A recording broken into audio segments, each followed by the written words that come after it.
Recipes को मिलेगा अब नया twist with national crushed pickles. हर बाइट में मिले बैलेंस्ड मजा।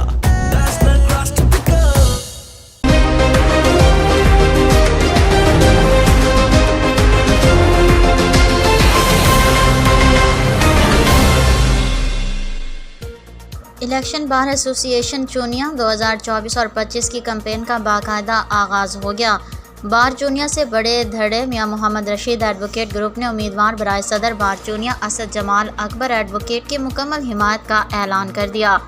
बार चूनिया में साबिका मेंबर पंजाब बार कौंसिल मियां मोहम्मद रशीद एडवोकेट, साबिका सदर बार चूनिया मोहम्मद नसीम एडवोकेट ग्रुप की हिमायत से असद जमाल अकबर एडवोकेट सदर की सीट पे कामयाबी के लिए मजबूत उम्मीदवार के तौर पर सामने आ रहे हैं।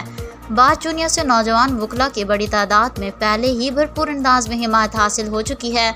वकला के एजाज़ में उम्मीदवारों की जानिब से दावतों का सिलसिला जारी हो चुका है। बार के अहाते में स्पोर्ट्रान की जानिब से अपने अपने मनपसंद उम्मीदवारों की हिमायत में फ्लैक्सीज और बैनर्स आवेजा किए जा रहे हैं। रिपोर्ट राना मोहम्मद तलहा, तहसील रिपोर्टर आबनाए वतन न्यूज़ चूनिया।